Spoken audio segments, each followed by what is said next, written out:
बांग्लादेश भारत विरोधी गतिविधियों का अड्डा बन गया है। पाकिस्तान की आईएसआई और अमेरिका की सीआईए बांग्लादेश में बैठकर भारत के खिलाफ षड्यंत्र कर रही हैं। पीएम मोदी को नुकसान पहुंचाने के लिए बांग्लादेश भारत के दुश्मनों की पहली पसंद बन गया है। लेकिन अब बांग्लादेश का इलाज करने के लिए भारत ने सबसे बड़ा ब्रह्मास्त्र निकाल लिया है। ये ब्रह्मास्त्र शेख हसीना है। शेख हसीना ने भारत में बैठकर पूरा बांग्लादेश हिला दिया है। शेख हसीना के एक इशारे पर उनके हजारों समर्थकों ने सड़कों और हाईवेज को घेर लिया है।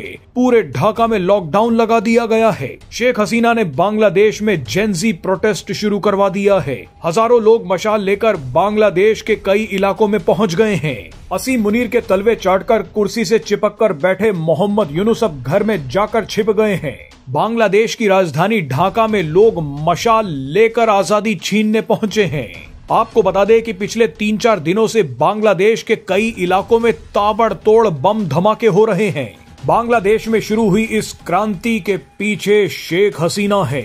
शेख हसीना ने अपने एक वार से सत्ता वापस हासिल करने का ऐलान कर दिया है। शेख हसीना का यह पलटवार जरूरी था क्योंकि अमेरिका और पाकिस्तान के कहने पर मोहम्मद यूनुस ने शेख हसीना पर 1400 हत्याएं, अपहरण और टॉर्चर जैसे आरोप लगाकर उन्हें फांसी तक की सजा दिलाने की तैयारी कर ली थी। इसी सिलसिले में बांग्लादेश की इंटरनेशनल क्राइम्स ट्रिब्यूनल किसी भी वक्त शेख हसीना के खिलाफ अपना फैसला सुना सकती है। लेकिन इससे पहले ही शेख हसीना पूरा खेल पलटने के लिए तैयार हैं। शेख हसीना ने भारत में बैठे बैठे बांग्लादेश में मौजूद अपने हजारों समर्थकों को मोबिलाइज कर दिया है।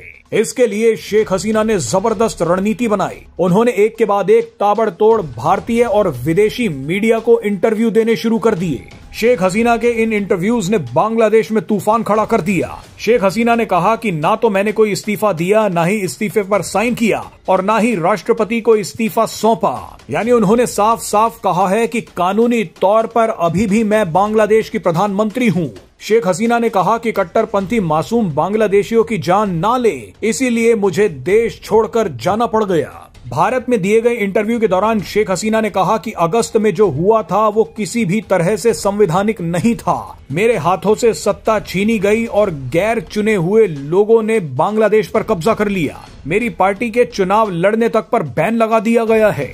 शेख हसीना ने कहा कि इस पूरे क्षेत्र में भारत सबसे बड़ी लोकतांत्रिक ताकत है। भारत भी जानता है कि अगर किसी बड़े दल को चुनाव से बाहर कर दिया जाए तो वो चुनाव वैध नहीं माना जा सकता। भारत में बैठकर इंटरव्यू में दिए गए शेख हसीना के ये बयान बांग्लादेश में भयंकर वायरल हो गए। शेख हसीना के ये बयान सुनकर उनके हजारों समर्थक सड़कों पर उतर आए हैं। सड़कों और हाईवेज पर कब्जा कर लिया है। बांग्लादेश के कट्टरपंथियों को निशाना बनाया जा रहा है। शेख हसीना के समर्थक बांग्लादेश की राजधानी ढाका को पिछले 3 दिनों से घेरे हुए हैं। ये बोल रहे हैं कि हमें देश में वापस शेख हसीना चाहिए।